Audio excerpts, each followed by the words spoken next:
women always have someone to blame, and it's us.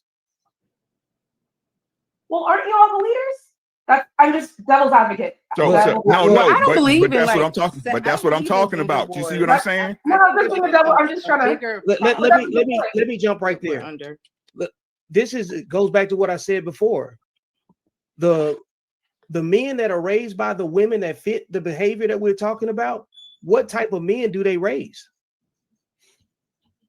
If you got a single mother raising boys, what do those boys become? How do they model, you know what I'm saying, masculinity? How do they model fatherhood if they didn't grow up with a dad? It's just like if you wouldn't want to become a better painter by working at a bakery. Right. All right. But just because a horse and a zebra have a similar phenotype doesn't mean that they're the same thing. That's right. But there's a lot of men out here that are clones. Y'all, the women that are attracted to those men that are raised by single mothers, they just like characteristics, not character.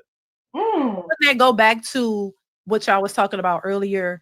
The men leading. If you're not raised in an environment with a solid, stable mother and father in a household, and you don't have that, that growing up, you don't grow up with that leadership from your father, and you're not taught that, and then you get into a relationship, how can you lead properly if you don't have those examples? And then once again, it's if you're raised in a single mother household and you didn't get that, usually those men grow up and they have a hard time with that, and then they do get blamed for it. But I don't think most people go to the root of the issue of and it goes back to the mothers. Yes. Most people talk about the fathers not being there, but they never give the accountability to the mothers who raise these young girls and these young boys to be what they ultimately become. So that is part of the problem. This is why I personally think that a 2-parent household with 2 stable parents in the house is necessary. It is with the father there to help raise that son to be a leader and the man that he needs to be, and the mother teaching the young girls how to be wives, not just women, but how to be wives. And I think that's the part that we're missing in our communities, and that's why it's kind of in shambles. And I do think the men are the ones who get the blame, and the women get a pass.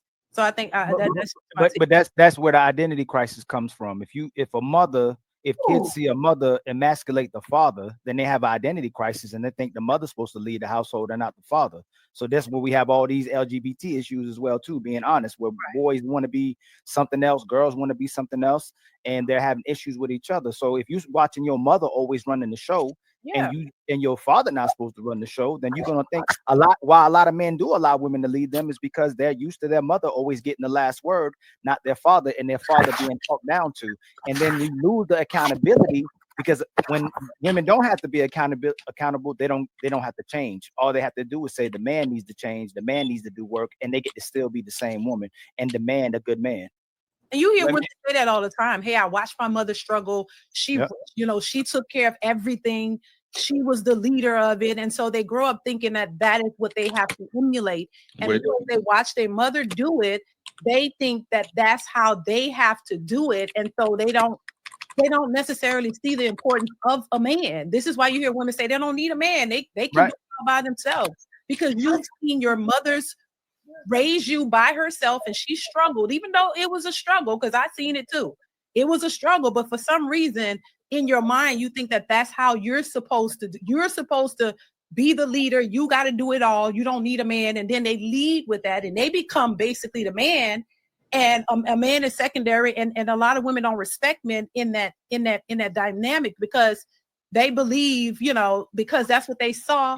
That's what they need to be. But you still want a man. You know what's crazy, Dee? They try to be the man their mother was looking for, right? Yeah. But because they get treated like the woman, the man they was trying to treat them, because they act like their mothers, they end up being just like their mother. Yeah. Oh, yeah. Like, think about it. They don't want to be their mother at all. You know how many women come on here in the private, in pub, they talk about their mothers and they say that the mothers hurt the boys and the girls, and they try to be different than their mother, and they try to replace the man she was chasing after. But because she's mistreating the guy, because she doesn't want to be like her mother, wanting to be what this man wants, she ends up being just like her mother, with like a, respectfully, it's like a pig with a lipstick on. She's not trying to be that pig, so she gets her education, she gets her career, she looks like a different type of woman, she's a little bit more regal, she's dressing nicer than her mother, but she's still under all of it, she's still just like her mama. It's a clone. It's a clone.